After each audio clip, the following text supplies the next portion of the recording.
Iya, baik, bismillah. Assalamualaikum warahmatullahi wabarakatuh. Innal hamdalillah nahmaduhu wa nasta'inuhu wa nastaghfiruh wa na'udzu billahi min shururi anfusina wa min sayyiati a'malina. May yahdihillahu fala mudilla lahu wa may yudlil fala hadiyalah. Asyhadu an la ilaha illallah wahdahu la syarikalah wa asyhadu anna Muhammadan abduhu wa rasuluh la nabiyya ba'da.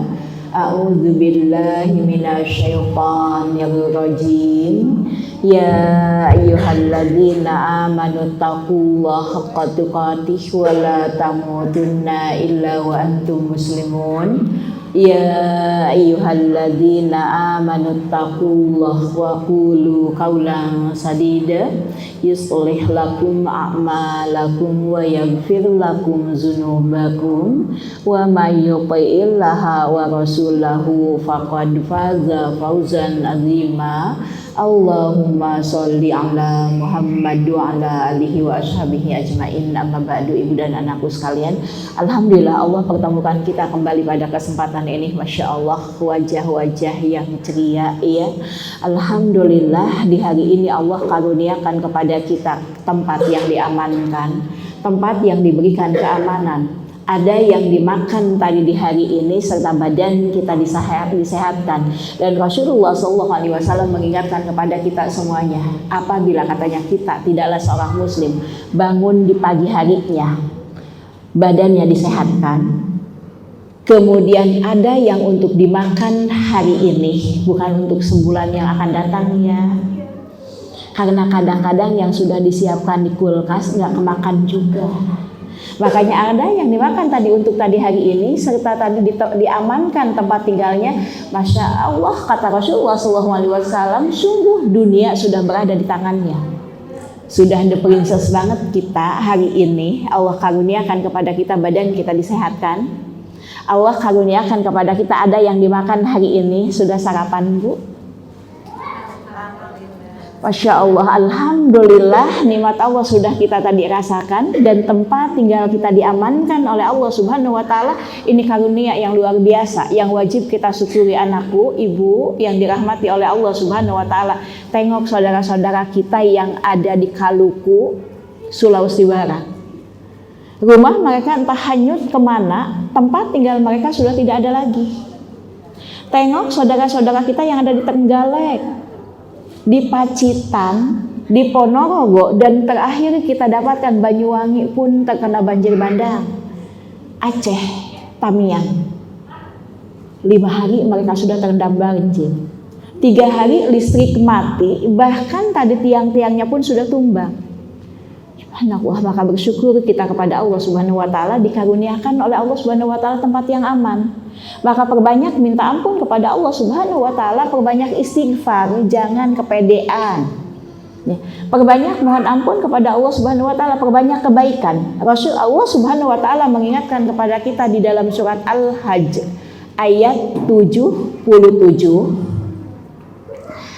Maka Allah mengingatkan, a'udzubillahi minasyaitonir rajim. Ya ayyuhalladzina amanu, wahai orang-orang yang beriman. Ingat perkataan Ibnu Mas'ud, kalau kita ketemu dengan ayat yang di dalam Al-Quran dimulai dengan ucapan ya ayyuhalladzina amanu, diam sejenak, dengarkan baik-baik, perhatikan dan fokuskan pikiran kita, karena setelah itu pasti akan ada perintah yang Allah berikan kepada kita dan ada larangan yang Allah Subhanahu wa taala memerintahkan kita untuk menjauhinya.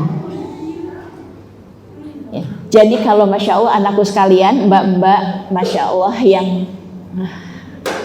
kalau nanti dibilang cantik kepedean, cantik banget. Ya, yang cantik banget. Nanti kalau baca Al-Quran ketemu diawali dengan kalimat ya ayyuhalladzina amanu, diam sejenak, perhatikan baik-baik, fokuskan pikiran kita, karena pasti setelah itu akan ada yang Allah perintahkan untuk kita lakukan atau akan ada larangan yang harus kita jauhi. Contohnya di dalam tadi surat ini Al-Hajj ayat 77, maka Allah Subhanahu wa taala menyebutkan ya ayyuhalladzina amanu, wahai orang-orang yang beriman, irka'u, hayo ruku'lah kalian, wasjudu, dan sujudlah kalian, wa'budu rabbakum, dan beribadahlah kalian kepada Rabbmu, waf'alu khairan. Kemudian Allah memerintahkan kepada kita lakukan kebaikan apa saja, ya, apa saja maka lakukanlah tadi kebaikan-kebaikan tersebut, kemudian lakum tuflihun, agar kalian mendapatkan kemenangan. Wahai orang-orang yang beriman, katanya ini adalah perintah kepada orang-orang yang beriman, irka'u, rukulah kalian, wasjudu, sujudlah kalian. Allah perintahkan kepada kita untuk ruku, untuk sujud, baik di sholat wajib maupun di sholat sunnah. Kemudian setelah itu Allah menyebutkan wa'budu rabbakum, dan beribadahlah kalian kepada Allah Subhanahu wa taala. Maka jangan pernah menyepelekan kebaikan. Setiap amal yang akan mengantarkan kita kepada surga, ambil segera, lakukan segera.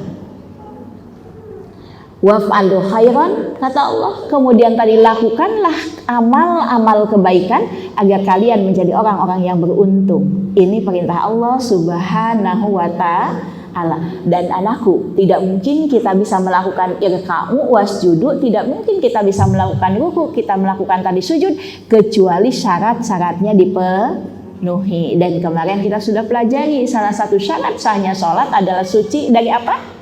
Masih ingat? Sebulan yang lalu, syarat sahnya sholat adalah wajib suci dari apa?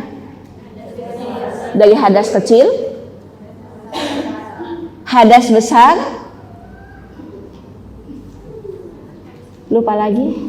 Ngajarin emak-emak begini, ngajarin yang muda pun begini.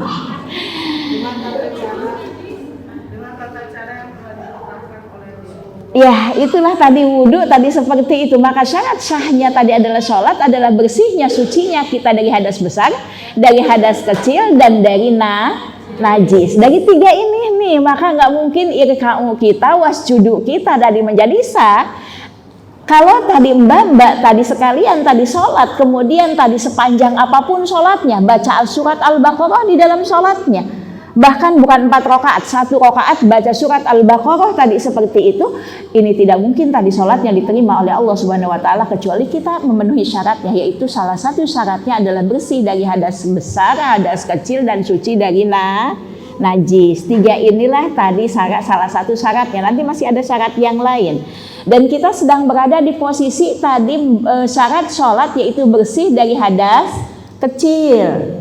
Sedang berbicara tentang wudhu, dan kita menginginkan sekali lagi wudhu kita seperti wudhu yang dijanjikan dapat pahala surga, bisa menghapuskan dosa, bisa melepaskan ikatan syaitan, bisa menaikkan derajat, dan itu tidak mungkin kita dapatkan kecuali wudhu kita seperti wudhu Rasulullah Shallallahu Alaihi Wasallam. Alhamdulillah, terakhir seingat Umi kita sudah membahas tentang tata cara wudhu Rasulullah Shallallahu Alaihi Wasallam.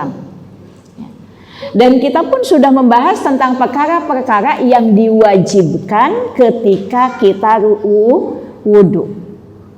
Perkara-perkara yang diwajibkan ketika kita wudhu. Ada yang ingat? Ujian lagi. Apa saja sih yang diwajibkan ketika kita wudhu? Masih ingat? Yang pertama tentu saja niat dalam hati. Yang kedua mencuci wajah. Yang ketiga kemudian setelah mencuci wajah adalah mencuci kedua belah telapak tangan sampai siku. Yang keempat kemudian tadi adalah yang selanjutnya mengusap kepala dan tadi telinga, karena kepala dan telinga adalah bagian dari kepala. Maka yang selanjutnya adalah membasuh kedua kaki sampai mata kaki. Selesai sampai di situ. Masih ada tambahan kemarin 2? Ya.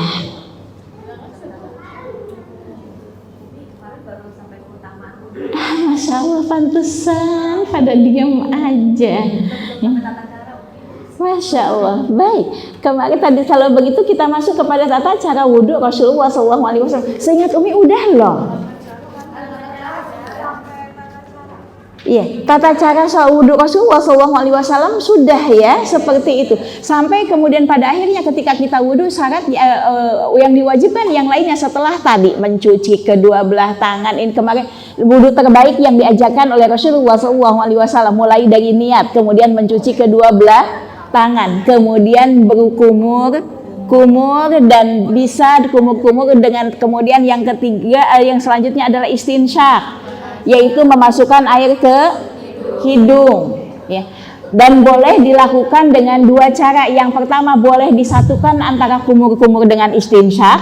Yang kedua adalah dipisahkan, kumur-kumur dulu kemudian baru istimsak. Dan kalau kita belum terbiasa dipisahkan.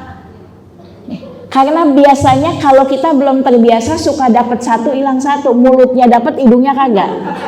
Ya.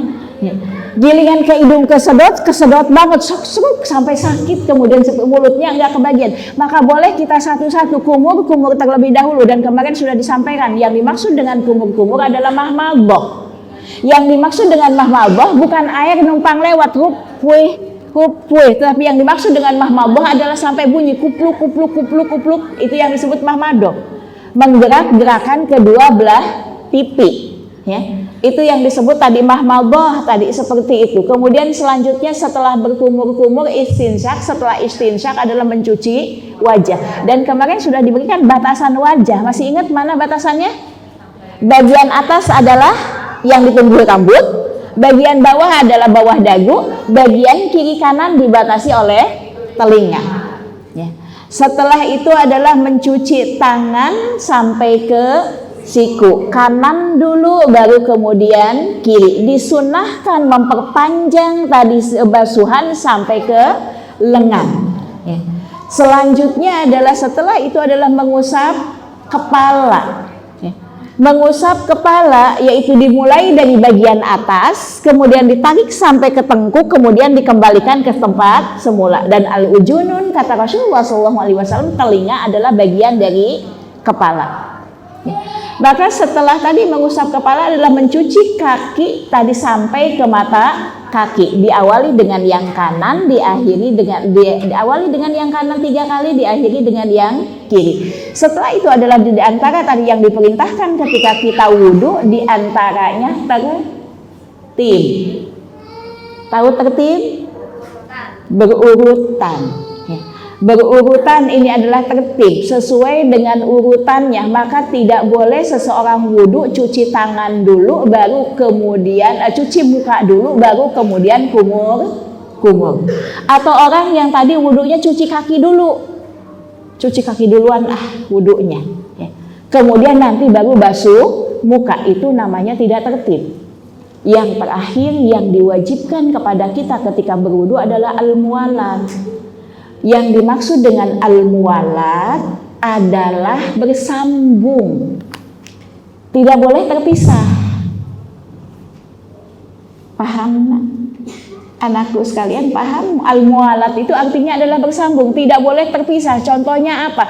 Udah cuci tangan, udah kumur-kumur, udah cuci muka, tinggal kaki ditinggalin, matiin kompor dulu, baru kemudian balik lagi. Atau tadi ngambil HP-nya bunyi ya, ngambil HP dulu, ngangkat HP dulu, baru setelah itu tadi baru cuci kaki. Itu namanya tidak al-muwalat, tidak berkesinambungan. Jadi selain harus tadi berurutan, tertib berurutan, maka juga harus al-muwalat, yaitu bersambung antara satu gerakan kepada gerakan yang lainnya. Kecuali tadi adalah perbedaannya sejenak.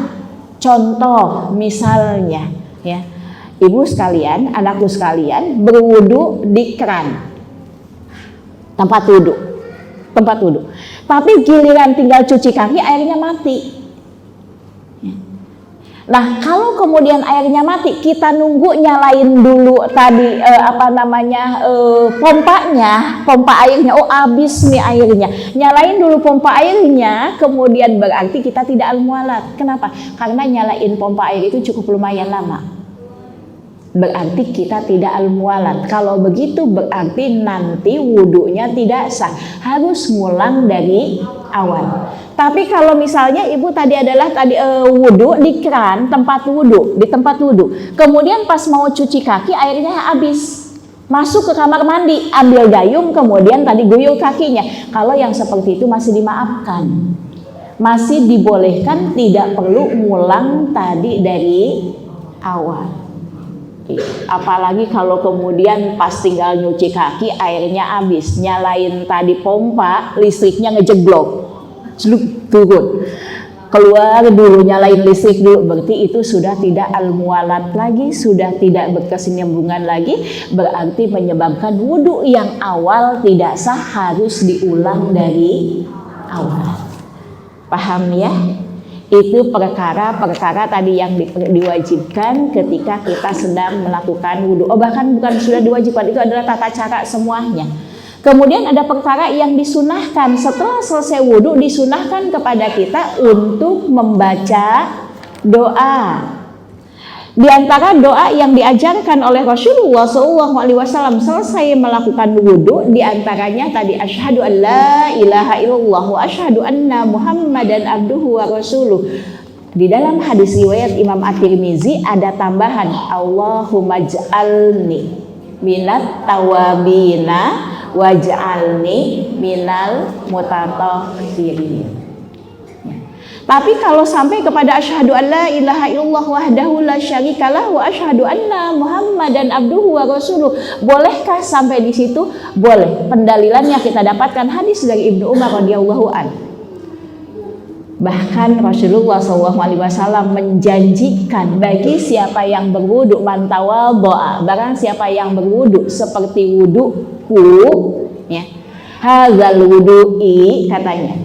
Di dalam hadis lain isbagul wudu'i, kemudian dia membaguskan wudunya, kemudian dia membaca asyhadu an la ilaha illallah wahdahu la syarikalah wa asyhadu anna Muhammadan abduhu wa rasuluh, futihat abwabul jannah, maka akan dibukakan baginya 8 pintu surga dan dipersilahkan dia masuk ke pintu mana saja yang dikehendakinya.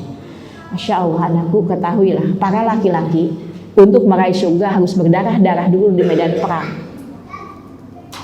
Tapi kita ambil kebaikan ini dengan tadi sepenuh hati, dengan kesungguhan. Jangan pernah menyepelekan setiap kebaikan. Karena Rasulullah SAW bukan barang siapa yang berwudu, wudunya seperti wuduku, kata Rasulullah SAW. Wudu seperti Rasulullah SAW, kemudian dia membaca asyhadu an la ilaha illallah wahdahu la syarikalah wa asyhadu anna Muhammadan abduhu wa rasuluh, maka akan dibukakan baginya 8 pintu surga dan dipersilahkan kepadanya masuk ke dalamnya lewat pintu mana saja yang dikehendakinya. Ini tawaran yang luar biasa. Ini jual beli yang luar biasa. Lihat, wudu, perbaiki wudunya, sempurnakan wudunya. Setelah itu sempurnakan dengan membaca doa, maka dijanjikan oleh Rasulullah SAW dimasukkan ke dalam surga lewat pintu mana saja yang engkau kehendaki. Mau lewat pintu mana? Bu Ida, mau lewat pintu yang mana? Ayo, setiap kita harus punya cita-cita, tapi nggak pede aja, ya, pede aja. Kalau doa aja udah nggak pede, gimana dengan yang lainnya? Ya. Harus punya cita-cita. Kita masuk surga lewat pintu mana? Ada babu sholah, ada babu royan, ada babu taubah, ada babu sobar, ada babul jihad, kemudian ada babul aiman, ada untuk tadi orang-orang yang kemudian tadi yang banyak melakukan kebaikan, ada babul hajj. Ada babu sodakoh.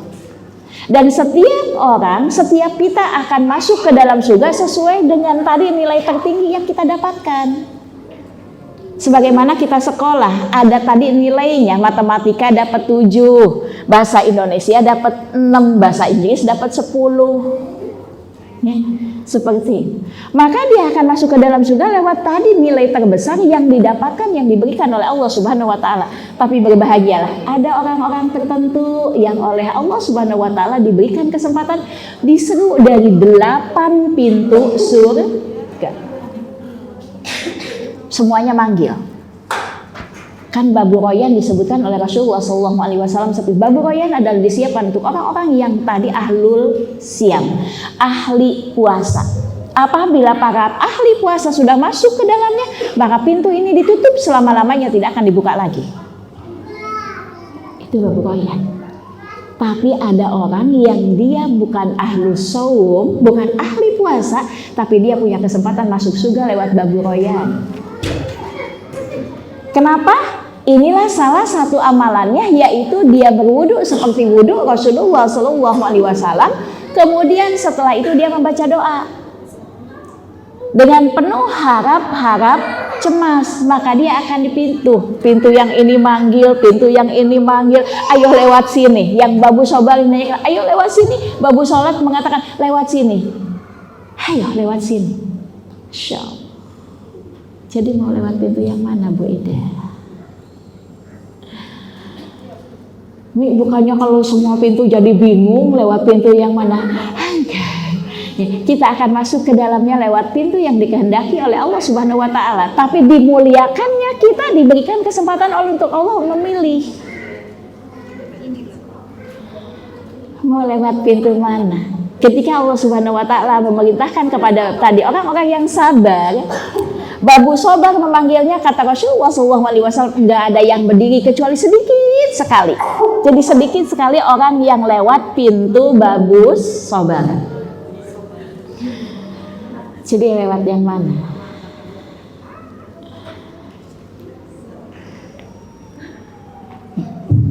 Masya Allah.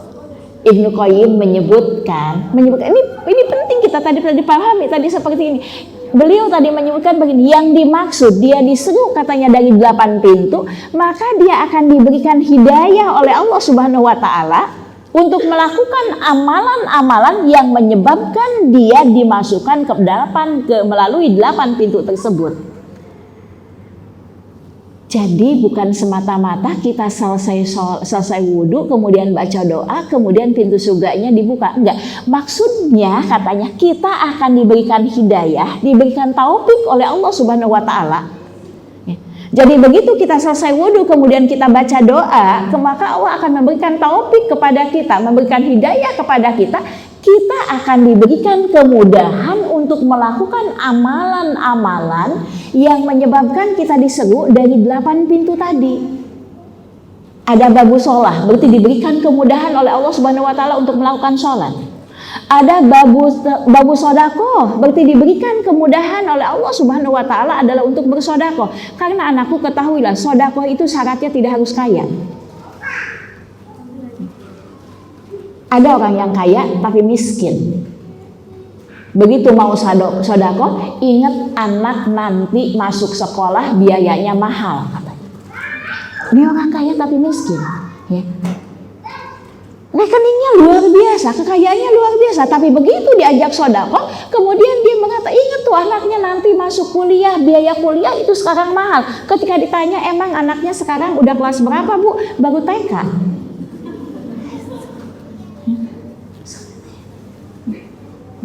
Ketika dia mau tadi mengeluarkan zakat, ditakut-takutinya tadi seperti itu, diingatkan tentang tadi perutnya, diingatkan tentang kebutuhannya, sehingga dia pun tidak mengeluarkan tadi sedekah. Jadi Masya Allah, berbahagialah orang-orang yang kemudian dia berwudu seperti wudu Rasulullah SAW, kemudian dia membaca doa, maka dia akan diberikan taufik oleh Allah Subhanahu wa taala, diberikan kemudahan untuk melakukan tadi amalan-amalan yang menyebabkan dia diseru dari 8 pintu surga. Besok hari Senin dimudahkan oleh Allah Subhanahu wa taala untuk melakukan puasa. Karena ketahuilah saum bukan perkara mudah tanpa kemudahan dari Allah Subhanahu wa taala. Jangan kan enggak sahur, ada alasan. Enggak puasa mah, enggak sahur semalam. Ya. Padahal tidak jadi masalah kalau tidak sahur tadi tetap melakukan puasa. Wong udah sahur juga kalau tidak dimudahkan oleh Allah Subhanahu wa taala. Nih udah jam 12 dari pagi udah puasa sampai jam 12. Temannya bilang makan bakso yuk. Ya. Mulai mikir. Temannya bilang ngelihat tadi seperti itu dia ngomong, "Tenang aja aku traktir," katanya. Nah, buka dah. Tadi seperti ini kalau tidak diberikan kemudahan, maka masya Allah ini efek kalau kita tadi wudhu seperti wudhu Rasulullah SAW, kemudian kita membaca doa seperti doa yang dianjurkan oleh Rasulullah SAW, syukur kita tambahkan dengan hadis yang diriwayatkan oleh Imam At-Tirmizi, yaitu ada tambahan Allahumma ja'alni minat tawabina wa ja'alni minal mutatahhirin. Ya Allah, jadikanlah aku termasuk orang-orang yang bertobat dan jadikan aku termasuk orang-orang yang mensucikan diri. Apalagi kalau kemudian ditambah dengan doa tadi, maka hayo berbahagialah. Syaratnya tadi wudunya bukan asal wudu. Wudunya seperti wudu yang dicontohkan oleh Rasulullah SAW. Sempurnakan lagi kebaikannya dengan melakukan sholat 2 rakaat, yaitu sholat yang kita biasa kenal dengan sebutan sholat syukur wudu. Maka sempurna kebaikannya. Mudah-mudahan dengan seperti itu wudu kita menjadi penyebab kita dimasukkan ke dalam surga. Bahkan bukan cuma dimasukkan ke dalam surga, tapi diseru dari 8 pintu surga dan engkau boleh masuk lewat pintu mana saja yang kau sukai.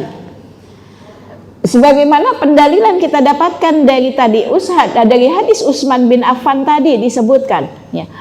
Wa ra'aitu, katanya Rasulullah SAW, aku melihat Rasulullah SAW berwudu seperti wuduku ini. Kemudian beliau bersabda, barang siapa tadi man tawaddo'a nahwal wudu'i hadza, barang siapa berwudu seperti wuduku ini, kemudian summa qoma, kemudian dia berdiri, ya, faroka'a rakaataini, dengan tadi mengerjakan 2 rakaat, la yuhaddisu fihi manafsahu, dan di dalam sholatnya tidak beromong-omong dengan dirinya sendiri. Kemarin udah dijelaskan ya tentang tadi omong-omong dengan dirinya sendiri. Sholatnya ngomong sendiri, sambil sholat sambil ngomong sendiri, Allahu Akbar. Ya Allah, sepatu belum disiapin, baju belum digosok, sami Allahu liman hamidah, pakai kerudung yang mana ya? Itu namanya omong-omong dengan dirinya sendiri. Nah, yang sholatnya tidak omong-omong dengan dirinya sendiri, ghufirallahu ma taqaddama min dzambi, maka itu akan menjadi penyebab diampuni dosa ya. Bukankah saat berkumur-kumur juga kita diampuni dosanya? Bukankah ketika kita mempelajari tentang keutamaan berwudu, salah satunya adalah penyebab diampuni dosa? Ya. Tidaklah seorang muslim kemudian dia berwudu, kemudian dia mencuci kedua belah tangannya, maka dosa-dosa akan keluar dari tangannya sampai dari balik-balik kukunya. Tidaklah dia berkumur-kumur kecuali dosa-dosa akan keluar dari mulutnya. Terus dia mencuci wajahnya, dosa keluar dari wajahnya sampai dari balik-balik kelopak matanya, sampai kemudian dia mencuci kakinya. Kok ini kalau ditambahin sholat diampuni dosa lagi? Dosa yang mana dong? Ya. Kan tadi kumur-kumur sudah diampuni dosa, ketika wudhu sudah diampuni dosa, dijanjikannya seperti itu. Kok setelah tadi wudhu disunahkan kita kemudian sholat 2 rakaat, itu janjinya kembali diampuni dosa. Dosa yang mana lagi? Anakku, ini menunjukkan betapa banyaknya dosa kita. Betapa banyaknya. Kalaupun tadi sudah bersih ketika kita cuci tangan, kumur-kumur, cuci muka dan sebagainya, maka masih banyak keutamaan wudhu yang lainnya. Begitu juga hadis yang kita dapatkan dari Bilal bin Rabah, di mana ketika ditanyakan oleh Rasulullah SAW, Rasulullah SAW berkata, ya Bilal, wahai Bilal, katanya, ahbirni bi arja amalin, ya, kabarkan kepadaku tentang amal amil tahu fil Islam, yang engkau paling harapkan di dalam agama Islam. Kabarkan kepadaku amalan yang engkau paling harapkan di dalam agama Islam, yang paling diharapkan memasukkan engkau ke dalam surga di dalam tadi agama Islam. Amalan apa katanya? Kenapa kata Rasulullah SAW? Karena sesungguhnya sami'atu, aku mendengar, dafa na'laika baina yadayya fil jannah. Karena aku mendengar tadi adalah suara terompahmu, suara sendalmu mendahuluiku di dalam surga. Ini bukan berarti Bilal masuk surga terlebih dahulu dibanding Rasulullah SAW. Bukan itu. Karena surga tidak akan pernah dibuka kecuali setelah Rasulullah SAW memintanya dan beliau masuk ke dalamnya. Tapi yang dimaksud adalah Bilal masih hidup, tapi Allah kabarkan melalui Rasulullah SAW, Bilal itu suara sendalnya sudah ada di dalam surga. Masya Allah, berbuncah-buncah kita kalau kita yang dapat kabar ini. Berbahagialah para sahabat yang mendapatkan kabar dari Rasulullah SAW ketika mereka masih hidup, tapi ternyata Rasulullah SAW mengabarkan kepadanya dia sudah ditunggu di dalam surga. Khadijah radhiyallahu anha misalnya, ya. Maka dikabarkan oleh Jibril, ya Muhammad, Rasulullah SAW kabarkan kepada Khadijah ada rumah yang tenang di dalam surga.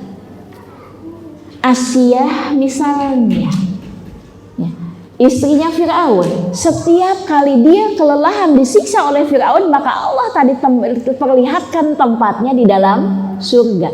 Masya Allah, berbahagialah mereka.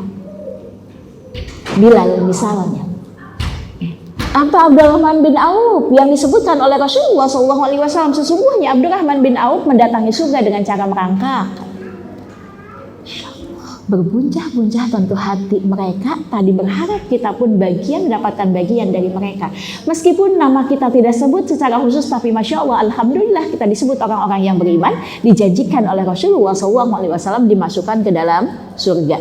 Yuk kembali kepada tadi, ya Bilal, wahai Bilal, ahbirni bi arja, kabarkan kepadaku tentang apa yang paling kamu harapkan, ya, paling kamu harapkan, amil tahu fil Islam, sebuah amalan yang kau kerjakan di dalam Islam.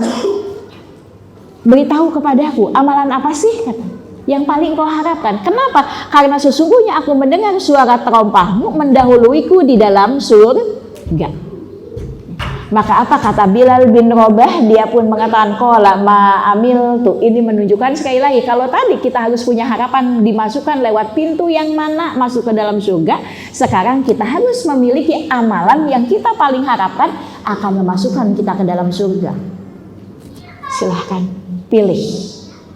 Mulai dari sekarang, semua amalan akan mengantarkan kita ke dalam surga. Tapi kita harus punya amalan istimewa yang tadi kita harapkan akan memasukkan kita ke dalam surga. Mungkin kita saum, mungkin kita juga sedekah, tapi kita paling berharap, ya Allah, mudah-mudahan qiyamul lail ini yang akan mengantarkan aku ke dalam surga. Mungkin bukan qiyamul lail, mungkin bukan sedekah, mungkin juga bukan puasa, tapi Masya Allah, ya Allah, mudah-mudahan senyumku ketika ketemu dengan orang-orang muslim ini berharap mudah-mudahan menyebabkan aku masuk ke dalam surga. Mungkin bukan itu, tapi salam. Kita berusaha untuk senantiasa mengucapkan salam kepada siapapun apa yang dibolehkan oleh syariat, yang diperintahkan oleh syariat, dan kita berharap, ya Allah, aku nggak punya harta yang banyak, puasa nggak tahan lapar, qiyamul lail ngantuk melulu. Ya. Sodako nggak ada uang, aku berharap ya Allah mudah-mudahan baik sangkaku, baik sangkaku menghilangkan rasa dengki di dalam hati kita terhadap sesama muslim. Mudah-mudahan ya Allah ini yang akan menyebabkan aku dimasukkan ke dalam surga. Atau tadi ya Allah mudah-mudahan wuduku ini menjadi penyebab aku dimasukkan ke dalam surga. Harus punya amalan istimewa. Harus punya amalan istimewa. Yang kita berharap tadi amalan kita sholat iya, puasa iya, baca Quran iya, sodako iya. Tapi di antara amalan-amalan tersebut maka pilihlah amalan yang istimewa yang paling kita harapkan itu tadi memasukkan kita ke dalam surga. Bisa jadi berbakti kepada kedua orang tua. Bisa jadi berbuat baik kepada orang-orang lemah. Silahkan ambil amalan apa saja yang paling kita harapkan mengantarkan kita ke dalam surga. Lihat, Bilal memilih amalan wudhu dan sholat 2 rakaat setelah selesai wudhu. Itu yang paling diharapkannya dimasukkan ke dalam surga. Padahal Bilal punya amalan yang istimewa yang lainnya. Di antaranya tadi adalah Bilal kokoh di dalam tadi tauhidnya. Tapi dia tidak mengatakan ya Allah mudah-mudahan yang paling aku harapkan aku dimasukkan ke dalam surga adalah tadi disiksaku oleh orang-orang kafir ketika aku masih jadi budak. Ya itu. Tapi Bilal memilih amalan yang sederhana. Dia mengatakan apa ya Rasulullah, tidak ada amalan yang paling aku tadi harapkan memasukkan aku ke dalam surga melebihi setiap tadi siang, setiap malam. Apabila aku batal maka kemudian aku pun berwudu dan kemudian aku pun sholat 2 rakaat.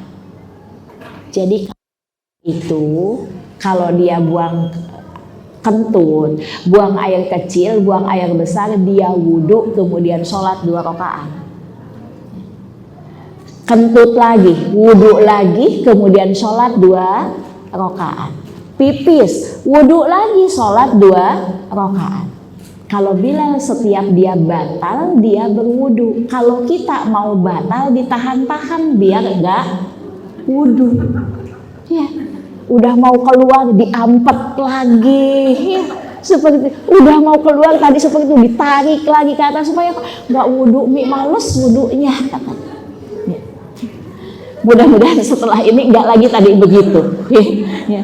Enggak lagi tadi begitu. Mudah-mudahan Masya Allah kita sudah tahu bagaimana keutamaan wudhu. Bilal itu nggak mau sholat, artinya bukan mau sholat wajib, tapi kalau setiap batal dia wudhu kemudian sholat, batal dia wudhu kemudian sholat. Dia senantiasa memelihara tadi kesucian dirinya. Ini yang disunahkan ketika kita berwudhu. Yuk kalau ini sudah masuk, kita masuk kepada pembatal wudhu. Ini cuma ngulang sedikit aja kok, refresh lah, insya Allah kita semua sudah paham. Ya, sudah paham, tinggal nambahin dikit-dikit saja. Kita masuk kepada nawaqidul wudhu atau pembatal wudhu.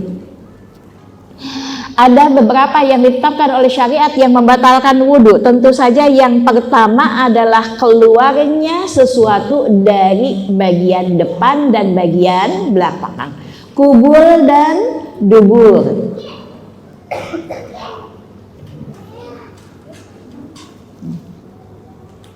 Sebagaimana Allah sebutkan di dalam surat tadi Al-Maidah ayat 6, auja ahadukum minkum minal ghaiti, atau kalian habis keluar dari kakus. Berarti ada yang keluar tadi dari kubur kita, entah kencing, entah buang air besar. Maka ini membatalkan wudhu. Kalimat tadi adalah al-ghait, minal ghaiti, keluar dari kamar mandi, sebagai bentuk kiasan yang dimaksud habis buang air kecil atau buang air besar.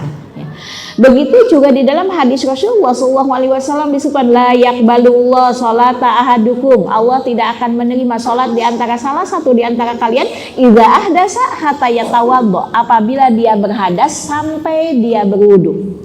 Kemudian datang seorang laki-laki dari hadratul maut bertanya kepada Abu Hurairah, ya Abu Hurairah, apa yang dimaksud dengan hadas?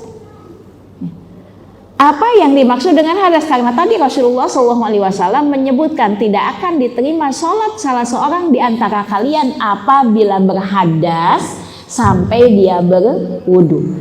Maka ditanyakan oleh seorang laki-laki kepada Abu Hurairah, ya Abu Hurairah, apa sih yang dimaksud dengan hadas? Maka apa kata Rasulullah SAW? Maka beliau pun dia mengatakan yaitu kentut, baik durotun au fusun. Yang dimaksud dengan hadas kata Rasulullah kata Abu Hurairah radhiyallahu anhu yaitu buang angin, baik buang angin itu adalah yang durotun au fusun. Yang durotun kalau kata orang Sunda mah yang brot bunyi sampai bunyi, ya. Dut tadi seperti itu, ya. Au fusun atau yang enggak bunyi tapi ada baunya. Karena kentut itu bisa jadi dia bunyi tapi enggak bau, tapi ada yang enggak bunyi tapi bau, ada juga yang dua-duanya udah bunyi bau pula, ya. Itu tadi adalah kentut, yang dimaksud tadi adalah kentut. Seperti ini berarti kentut adalah membatalkan wudhu, kecuali nanti bagi orang-orang yang memiliki penyakit silsilatul bawal.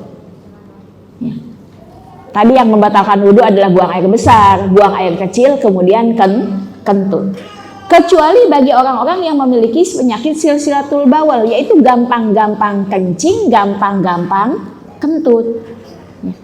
Gampang-gampang kencing, gampang-gampang kentut. Anakku, mungkin tadi ada seseorang yang tadi kena penyakit batuk, yang kadang-kadang ketika tadi batuk sampai cerit, sampai keluar. Keluar. Seperti ini. Kemudian tadi dia istinja, cebok, kemudian dia wudhu lagi, sholat lagi, baru baca Al-Fatihah, batuk lagi, kencing lagi. Batuk lagi, kencing lagi. Dia tadi kemudian tadi adalah dia cebok, dia ganti pakaian dalamnya, dia wudhu lagi. Nah, kali ini belum juga Allahu Akbar takbir. Baru keluar dari tempat wudhu selesai, baru mau pakai mukena, batuk lagi, kencing lagi. Berarti dia saat itu disebut terkena penyakit silsilatul bawal, gampang-gampang kencing, gampang-gampang kentut. Ini dimaafkan ketika dia sholat, maka hendaklah dia istinja, cebok, ganti pakaiannya, ganti pakaian dalamnya, kemudian dia berwudu, setelah itu dia sholat. Meskipun ternyata di dalam sholat dia terbatuk lagi, kencing lagi. Ini namanya kena penyakit silsilatul bawal atau gampang-gampang kentut. Kondisi kita misalnya sedang tadi masuk angin, kentut melulu. Baru juga mau Allahu Akbar udah kentut, wudhu lagi, kemudian dapat 1 rakaat kentut lagi, wudhu lagi, dapat 2 rakaat kentut lagi, wudhu lagi. Berarti kita dalam kondisi kena penyakit silsilatul bawal. Atau kalau sudah sepuh, kata orang-orang yang udah tua, kalau udah tua itu klepnya udah mulai pada kendor. Udah mulai pada kendor, makanya gampang, kadang-kadang kencing aja belum nyampe tadi ke kamar mandi udah ngewer duluan. Seperti itu. Maka berarti ini termasuk yang tadi diberikan keringanan. Orang-orang punya penyakit silsilatul bawal, dia diberikan rukhsah, maka dia tidak membatalkan wudhu. Yang kedua adalah keluarnya mani, mazi, wadi. Ini pun membatalkan wudhu, apalagi kalau keluarnya mani. Keluarnya mani, mazi, wadi itu membatalkan wudhu.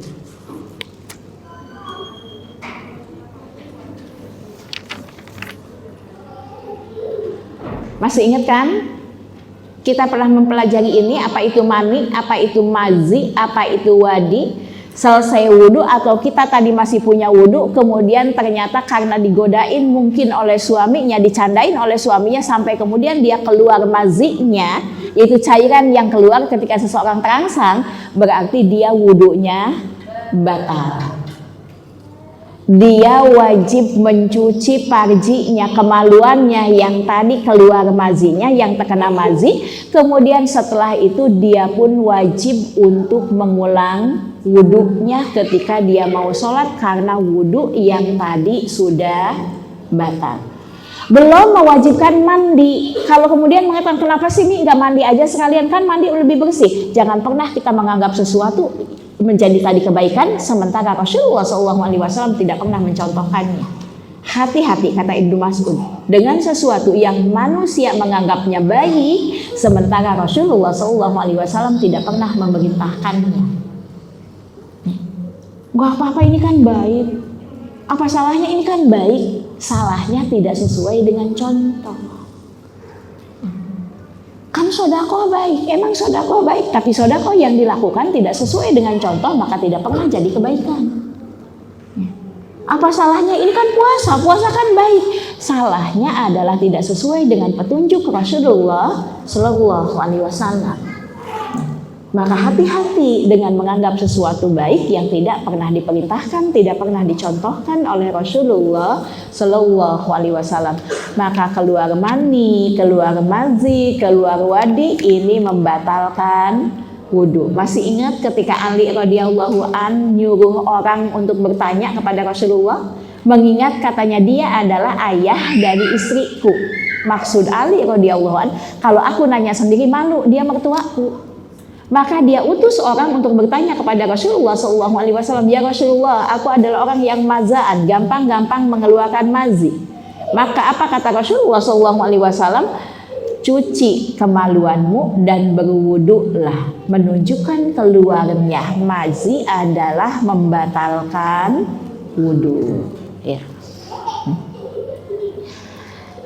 Adapun tadi keluarnya lendir, selain mani, mazi, wadi, keluar lendir. Terkadang tadi di para wanita ada lendir lain yang keluar. Ya. Bisa jadi adalah keputihan, maka itu tidak najis dan tidak membatalkan wudhu. Ya. Karena di masa Rasulullah SAW pun pasti ada sahabiah yang mengalami seperti ini, tapi beliau tidak pernah menjelaskan bahwa itu adalah membatalkan wudhu. Maka apa-apa yang didiamkan oleh Rasulullah SAW jadikan itu kemudahan bagi kita. Yang keempat, ketiga ya Bu. Yang ketiga, di antara tadi hal yang membatalkan wudhu adalah tidur nyenyak.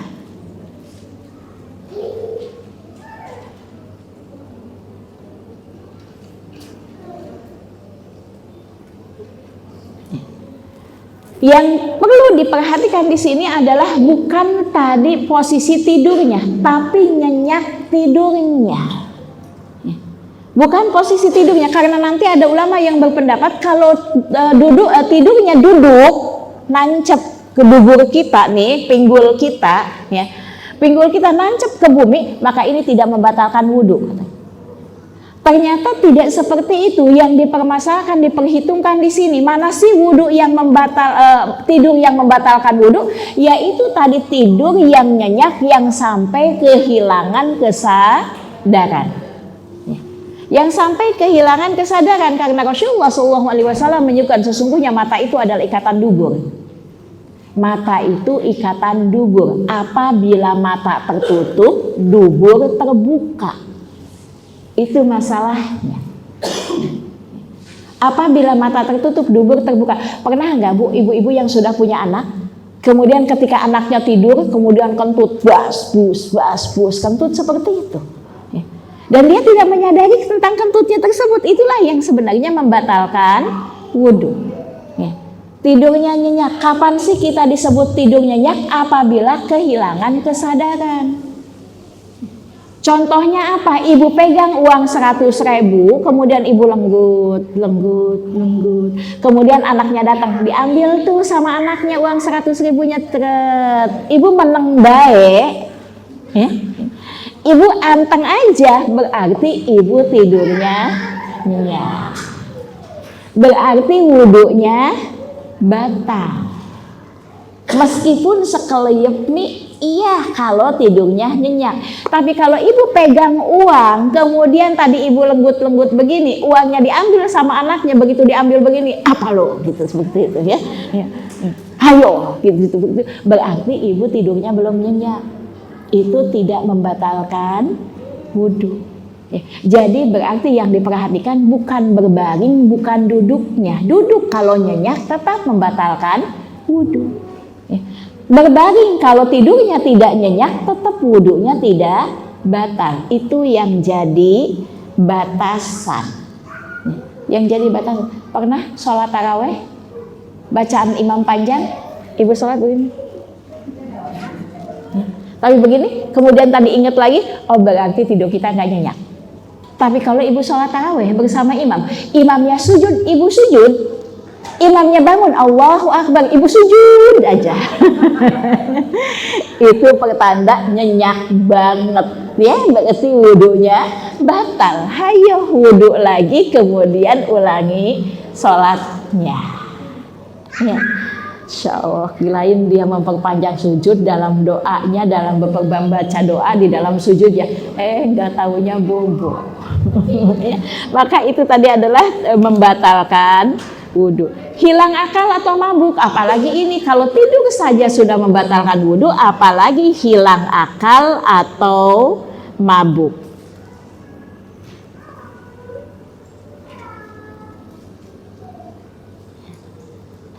Adapun tentang menyentuh kemaluan, apakah dia membatalkan wudhu atau tidak, maka para ulama berbeda pendapat.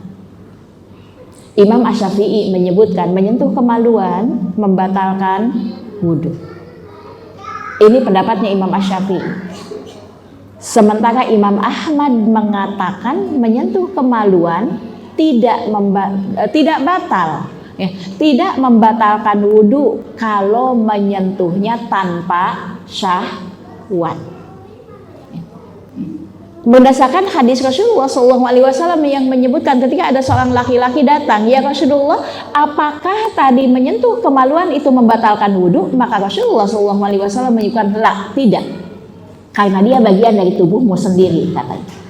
Tidak, karena dia bagian tubuhmu sendiri. Nah, berbeda tadi dengan kita seperti kita megang pipi, ini adalah tidak batal wudhu kita, berarti pegang kemaluan juga tidak batal wudhu kita. Kapan dia batal? Yang membedakan adalah kalau memegangnya dengan syahwat. Kalau Ibnu Taimiyah menyebutkan dia tidak batal kalau dengan alas dan membatalkan kalau tidak ada alas.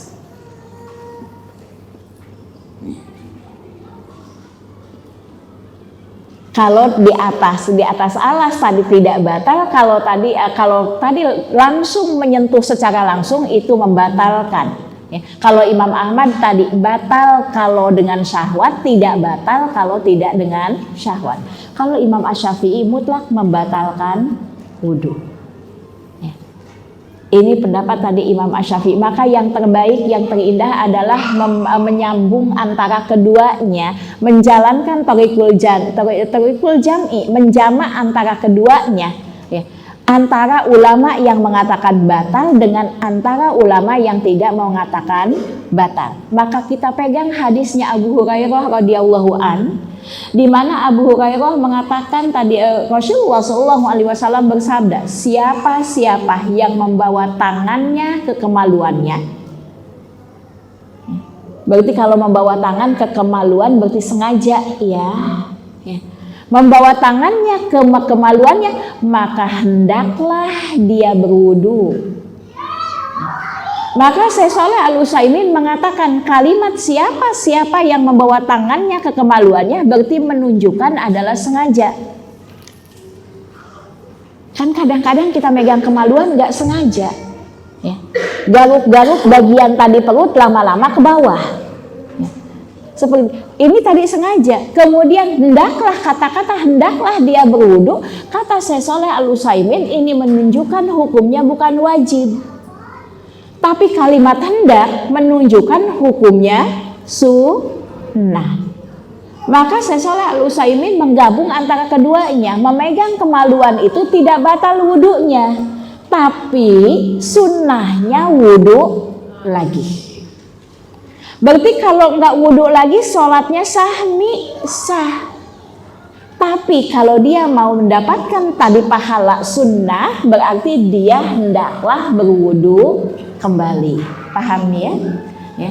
Ini tadi perkara-perkara tadi yang membatalkan wudu. Yang tidak membatalkan wudu dan dianggap oleh sebagian orang membatalkan wudu. Yang pertama adalah persentuhan antara laki-laki dengan perempuan.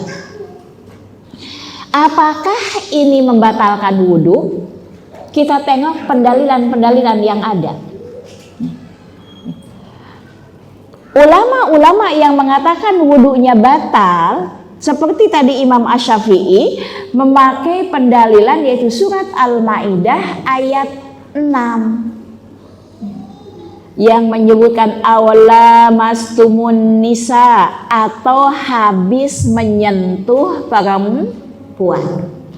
Imam Asy-Syafi'i mengatakan ayat ini, kata Imam Asy-Syafi'i, secara umum, pokoknya intinya bersentuhan, zahirnya bersentuhan antara laki-laki dengan perempuan. Maka apabila bersentuhan antara laki-laki dengan perempuan, kata Imam Asy-Syafi'i, wudunya batal.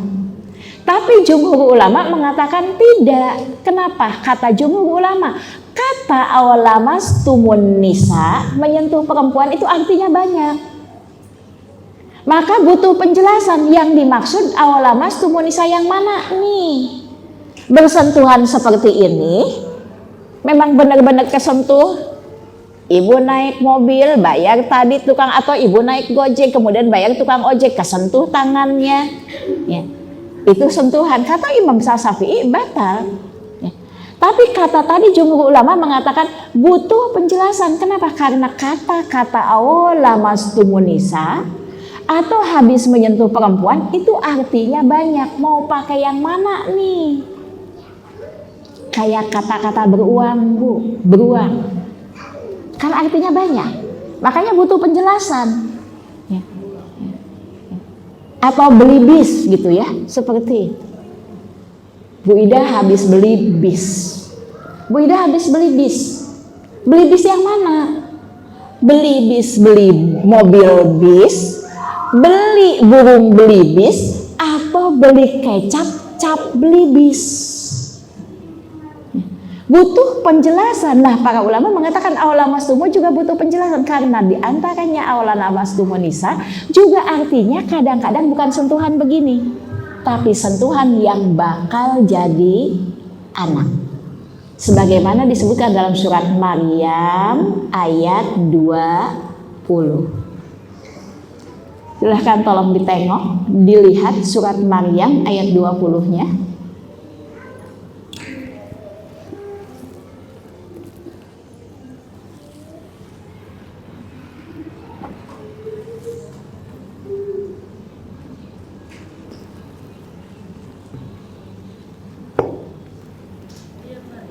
Ketemu?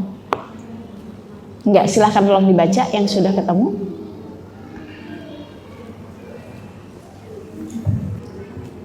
Bagaimana mungkin aku mempunyai anak laki-laki, padahal tidak pernah ada orang yang menyataku dan aku bukan suami tersebut.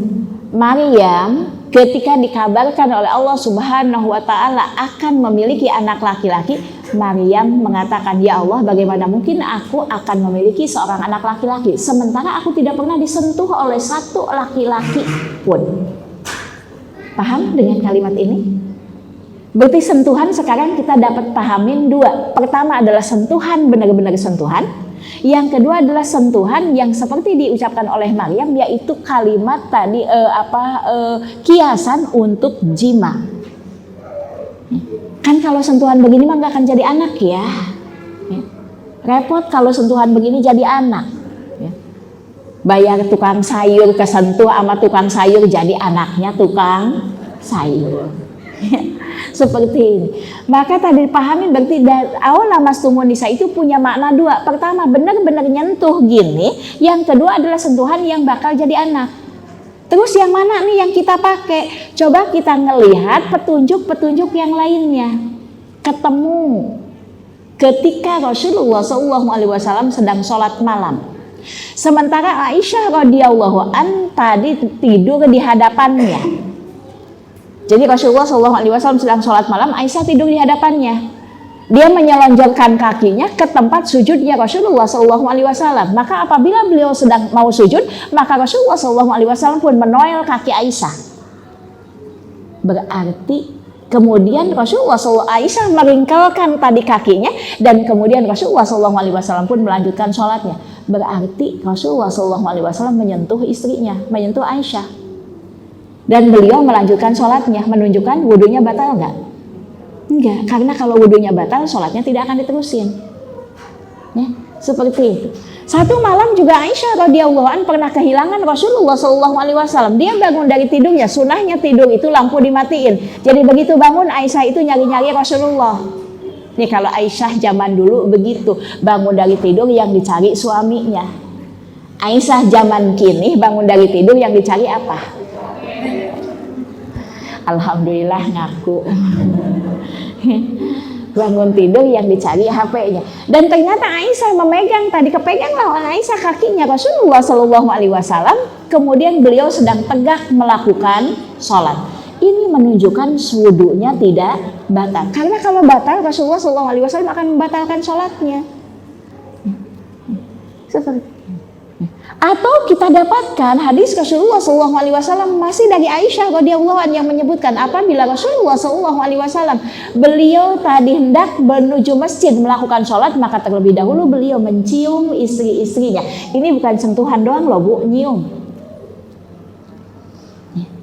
Dicium, bukan cuma sentuhan, tapi tadi adalah dicium. Kita nggak bisa bilang begini, kali Rasulullah SAW nanti di masjid wudhu lagi, enggak. Kali beliau belum berwudu, enggak. Kenapa? Karena Rasulullah SAW begitu menganjurkan kalau mau laki-laki mau sholat berjamaah ke masjid, disunahkan dia berwudu dari rumahnya. Atau kita mengatakan begini, kali Aisyah radhiyallahu anha ketika tidur dia pakai kaos kaki. Jadi Rasulullah SAW nyentuhnya ya, di atas kaos kaki. Kita nggak bisa mengatakan seperti itu. Kenapa? Karena umumnya orang yang tidur itu lepas kaos kaki.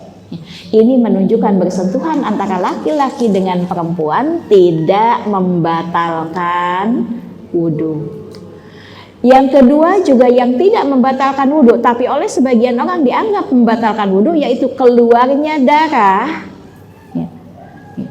bukan dari tempat biasanya. Mimisan misalnya, ini tidak membatalkan wudhu. Ya, atau mungkin seseorang yang tadi qadarullah misalnya tangannya kena pisau ya, tadi terluka. Pas begitu sholat ternyata kekait sama benang. Kadang-kadang tadi lukanya keluar lagi darahnya, maka itu juga tidak membatalkan wudhu. Ya, tidak membatalkan wudhu. Atau misalnya mungkin dia tadi adalah lagi sholat, kemudian tadi ada entah jerawat, entah bisul, kemudian gatal kegaruk, itu juga ngeluarin darah. Ini juga tidak membatalkan wudhu. Dan dahulu para sahabat, mereka ketika tadi adalah terkena panah, mereka minta dicabut panahnya ketika mereka sedang melakukan sholat. Menunjukkan keluarnya darah, bukan dari tempat tadi keluarnya, ini tidak membatalkan wudhu. Begitu juga muntah, nangis, tertawa, makan, minum, itu pun tidak membatalkan wudhu. Ya. Baik, sampai di sini ada yang ditanyakan? Silahkan kalau masih ada yang ditanyakan. Iya.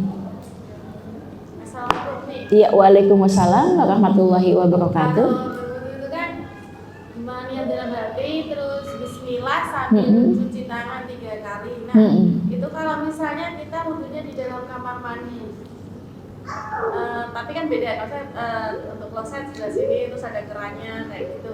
Itu bismillahnya berarti di dalam kamar mandi. Iya. Boleh nggak? Bismillahnya di dalam kamar mandi bagaimana? Padahal kita dilarang tadi adalah mengucapkan tadi basmalah, berzikir, kemudian membaca syiar-syiar Allah Subhanahu wa taala di dalam kamar mandi. Kembali kepada fatwanya Syekh Shalih Al-Utsaimin, maka beliau mengatakan bacalah di dalam hatimu tanpa menggerakkan bibirmu. Ya. Jadi tetap membaca bismillah di dalam hati kita, kemudian tanpa menggerakkan bibir kita. Artinya berarti bacanya di dalam hati. Seperti itu tadi di antara petunjuk para ulama. Baik, masih ada. Meskipun nanti ada ulama yang mengatakan boleh diakhirkan. Jadi ada ulama yang berpendapat, ada yang mengatakan boleh diakhirkan. Berarti tanpa membaca bismillah. Nanti kalau udah selesai keluar dari kamar mandi baru baca bismillah. Tapi yang lebih utama adalah pendapat yang Syekh Shalih Al-Utsaimin, yaitu bacalah dengan hatimu tanpa menggerakkan bibirmu. Begitu juga kalau ada azan berkumandang, kita lagi nongkrong di kamar mandi, azan berkumandang, maka begitu tadi kita balas, tadi jawab di dalam hati. Kenapa? Karena menjawab azan adalah amalan yang harus disegerakan. Tidak bisa tadi ditunda-tunda. Nanti jawabnya kapan? Kalau mulesnya udah selesai, ya, azannya juga udah selesai, maka jawab di dalam hati. Seperti itu. Berarti baik itu di dalam kamar mandi atau di luar kamar mandi juga diusulnya tidak sambil mengucapkan gitu ya. Kalau di luar kamar mandi, misalnya kalau di luar kamar mandi, kita boleh tadi mengucapkannya. Ya. Boleh mengucapkannya. Dimaksud kamar mandi ini adalah tempat yang ada tempat buang air besar, buang air kecil ya. Ada kloset tadi seperti itu. Ini tadi adalah yang dimaksud tadi adalah goiti yang seperti ini. Al-goit ini seperti ini. Ya. Adapun tadi kalau tadi tempat wudhu yang memang hanya tempat wudhu, bukan untuk buang air besar, bukan untuk buang air kecil, maka kita bismillahnya tetap diucapkan bismillah. Ya. Seperti itu. Ya. Kemudian tadi bagaimana kalau ada yang mengucapkan salam di kamar mandi, kita boleh mengakhirkannya. Kalau mengucapkan salam boleh mengakhirkannya. Rasulullah SAW pernah beliau sedang buang air kecil, kemudian ada yang mengucapkan salam, maka beliau pun tadi diam sampai kemudian beliau tadi adalah bersuci, beliau bertayamum, kemudian mengatakan sesungguhnya tidak ada halangan bagiku untuk menjawab salammu. Ya. Tidak ada halangan untuk menjawab salammu, tapi aku ingin tadi menjawab salammu dalam keadaan suci. Jadi boleh nih kalau kita sedang wudhu kemudian ada yang assalamualaikum, kita sedang kumur-kumur kemudian kita jawab salam dulu, boleh. Ya. Boleh, selama ini tidak membuat kita kehilangan al-muwalat tadi. Ya. Kalau kita sedang berwudhu ada yang ngajak ngomong, boleh nih? Boleh. Kalau itu adalah diperlukan, dipentingkan, suaminya misalnya kita sedang berwudu, suaminya nanya, "Ma, kunci di mana? Cepetan aku udah kesiangan." Boleh kita ngomong, itu di atas meja. Selama tidak kehilangan al-muwalat. Tapi kalau bakal kehilangan al-muwalat, ditanya, "Kemarin kemana?" katanya. "Nggak kelihatan, Tanah Abang." "Ih, kagak ngajak-ngajak." Begini terus tuh, Bu. Ya. Ngobrol tadi seperti itu, ini akan menyebabkan pertama, kita akan jatuh kepada memboroskan air. Padahal di antara sunnah berwudu adalah hemat menggunakan air. Yang kedua, kita akan menyebabkan kehilangan al-muwalat tadi. Ya. Nggak berkesinambungan ngobrol jadinya tadi seperti itu. Tapi kalau diperlukan, bicara ketika wudu itu dibolehkan. Seperti itu. Baik.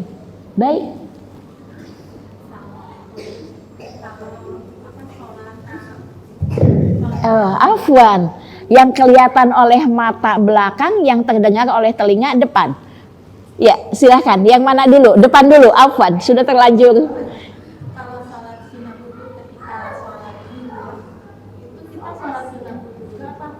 Bisa jadi satu sama lain.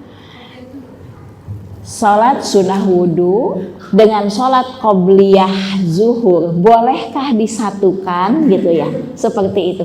Kan intinya Rasulullah SAW menyebutkan barang siapa yang sudah wudu seperti wuduku ini, kemudian tadi adalah dia sholat 2 rakaat, sholat apa saja, intinya tadi 2 rakaat, maka akan diampuni dosanya. Jadi boleh digabungkan niatnya, boleh.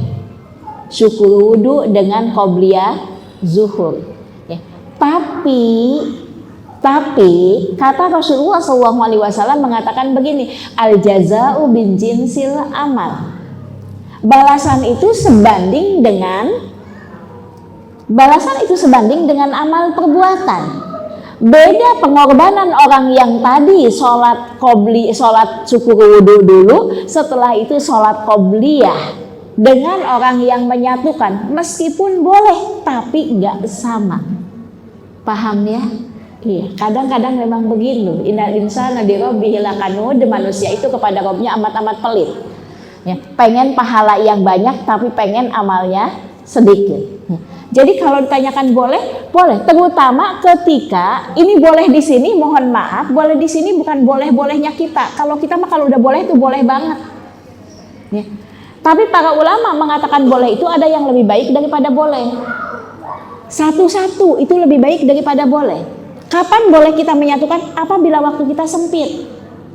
Kalau saya syukur wudhu dulu nggak kebagian qobliyah nih. Kalau qobliyah dulu nggak kebagian syukur wudhu. Kalau begitu saya satukan antara syukur wudhu dengan qobliyah.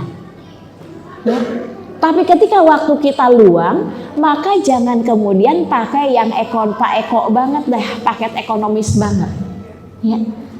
Pengennya puasa wajib sekalian puasa Senin, sekalian ayamul bin.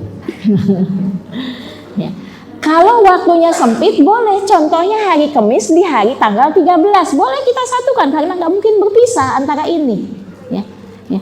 Tapi kalau kemudian kodok puasa wajib dengan puasa Senin nggak bisa disatukan. Kenapa? Waktunya luas. Pertama waktunya luas, yang kedua adalah tadi ini yang satu wajib, yang satu sunnah, maka tidak boleh disatukan. Qobliyah subuh nih sama syukur wudhu sama tahiyatul masjid sama sholat subuh. Masya Allah, ya. Ya. Cuman 2 rakaat nih, niatnya 4, boleh enggak?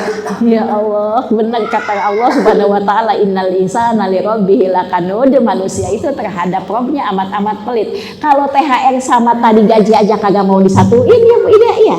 Ya. Kata Elud begini, ini gaji sekalian THR ya. Oh, karyawannya bilang nggak bisa begitu katanya. Ya, seperti itu ya. Jadi boleh di sini bukan boleh seboleh-bolehnya. Toy belakang. Waalaikumsalam warahmatullahi wabarakatuh. Kalau wudhu di kamar mandi, misalnya habis mandi langsung wudhu dalam keadaan bertelanjang, sekali pakai gimana boleh? Tidak ada syarat wudhu itu harus menutup aurat. Tidak ada syarat. Berarti boleh kita berwudhu dalam posisi nggak pakai handuk, nggak pakai pakaian, diperbolehkan. Karena tidak ada syarat tadi seperti kecuali mandinya di pemandian umum ya. Ya. Tapi kalau kemudian tadi di tempat yang tertutup, maka ini diperbolehkan. Tapi jangan lupa ketika masuk baca doa, karena di kamar mandi banyak sekali itu dia ya. Dan penghalang pandangan katanya mata syaiton dari tadi, mata jin dari auratnya Bani Adam yaitu ucapan bismillah. Ya, jadi kalau enggak ngucapin bismillah, enggak baca doa ketika mau masuk kamar mandi ya siap-siap ditonton oleh setan. Ya. Baik, masih ada? Kalau misalnya niat berwudunya sambil mengusap mukanya. Niat itu adalah tadi diawali berbarengan dengan perbuatan. Berarti niatnya itu adalah di awal. Sebelum tadi cuci tangan, kita sudah meniatkan di dalam hati. Ya. Inamal a'malu binniyah. Tapi saya ternyata baru ingat belum tadi niatnya itu ketika tadi cuci wajah. Cuci wajah berarti adalah perkara yang dirukunkan di dalam sholat, di dalam wudhu. Artinya kalau wudhu kita nggak cuci tangan dulu, nggak kumur-kumur dulu, wudhunya tetap sah diawali dengan cuci wajah. Dibolehkan kalau memang kita baru ingat belum niat tadi seperti sebenarnya sih niat mah udah tadi dalam hati ya ketika kita dari kamar keluar menuju kamar mandi udah diniatkan mau ngapain. Mau wudhu, mau ngambil sabun, mau cuci tangan, mau apa seperti itu. Tapi karena tadi cuci muka merupakan rukun di antara wudhu. Wudhu itu boleh enggak kumur-kumur, boleh enggak cuci tangan. Ya.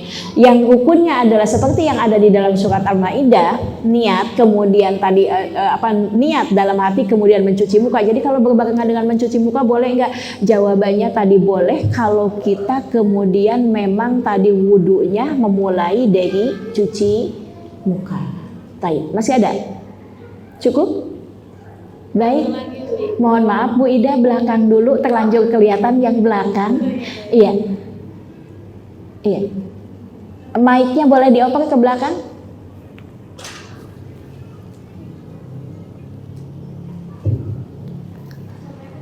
Ya, waalaikumsalam warahmatullahi wabarakatuh. Belum dihidupkan mic-nya?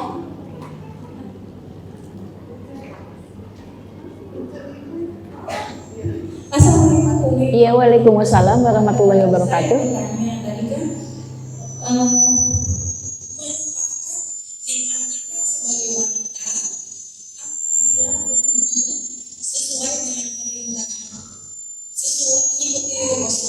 Tidak membutuhkan perjuangan yang lelaki. Apakah memang tidak berlaku lelaki mengikut juga yang seperti itu? Iya. Terima kasih. Iya, baik. Kalau tadi saya sampaikan tadi adalah, Masya Allah, ini adalah kenikmatan bagi kita para wanita. Kita ini para wanita untuk tadi mendapatkan surga lewat pintu mana saja tadi yang kita tadi kehendaki, kita tidak harus berdarah-darah maju ke medan perang. Ya. Sementara laki-laki tadi untuk mendapatkan tadi seperti itu, dia harus berdarah-darah tadi untuk maju ke medan perang. Tapi kalau kemudian ada laki-laki yang tadi pergi jihadnya iya, wudunya juga benar, bagaimana? Itu adalah keutamaan yang Allah berikan kepada dia.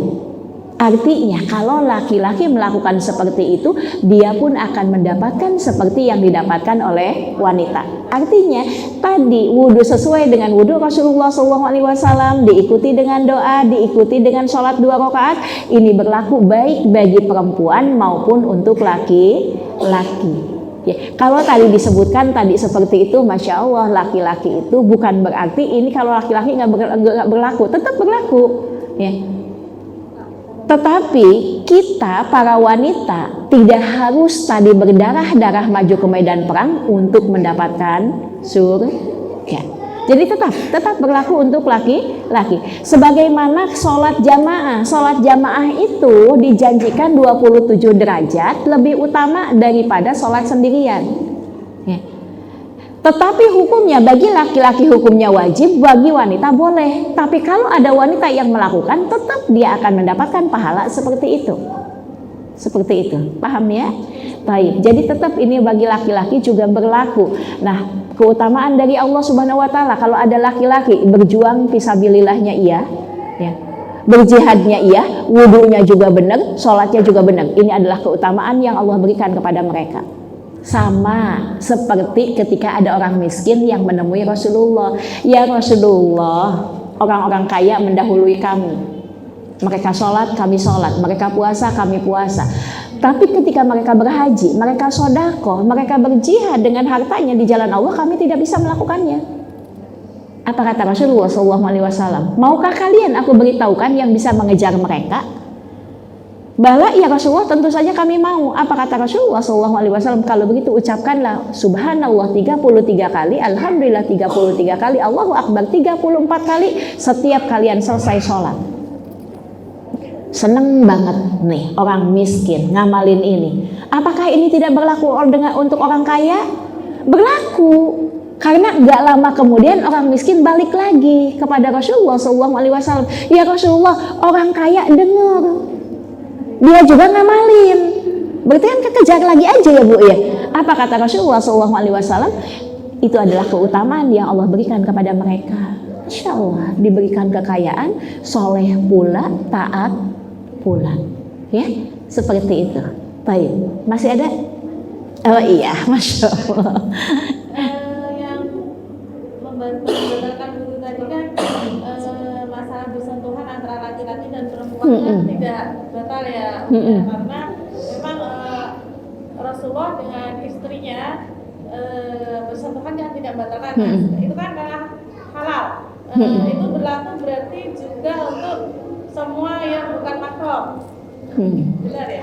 Iya, jadi tidak bersentuhan antara laki-laki dengan perempuan, bukan hanya bersentuhan antara laki-laki dengan perempuan dengan mahram, tapi dengan bukan mahram pun tetap tidak membatalkan wudhu. Tapi kalau secara sengaja hukumnya haram.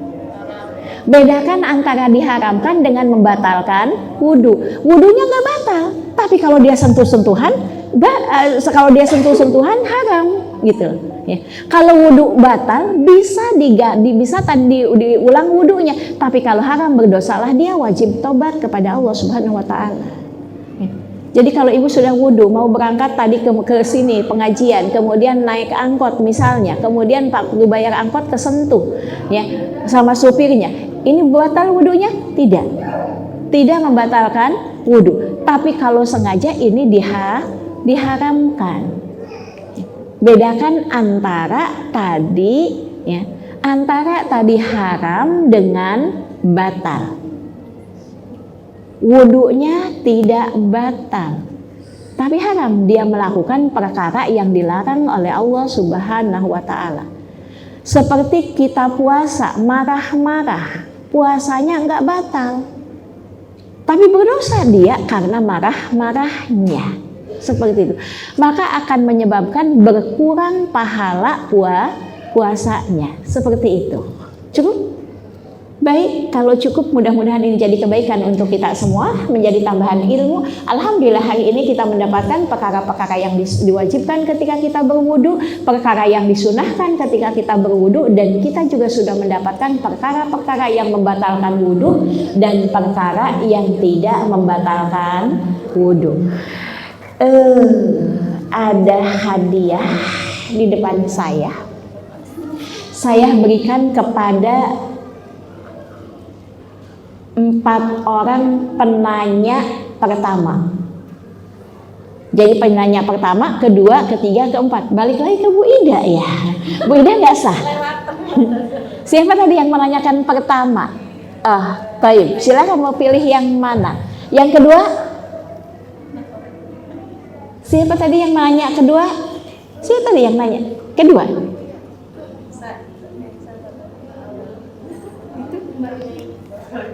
Ketiga? Apa keempat?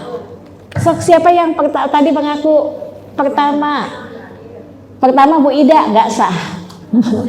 Kedua, kemudian ketiga, keempat. Itu ya. Mangga silahkan ke depan. Yang kedua dulu. Mau ambil yang mana? Yang ketiga? Nggak ada yang mengambil buku ya? Padahal bukunya indah sekali. Sifat sholat Nabi. Barakallahu fiik. Yang keempat tadi? Betul ya? Belakang.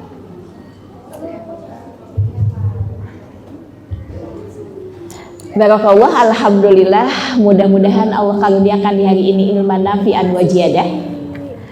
Allah tambahkan kepada kita ilmu yang bermanfaat serta tambahannya berupa dimudahkan untuk melakukan amal soleh. Kita tutup dengan doa kafaratul majlis. Subhanakallahumma wa bihamdika asyhadu an la ilaha illa anta astaghfiruka wa atubu ilaik. Walhamdulillahi rabbil alamin. Assalamualaikum warahmatullahi wabarakatuh.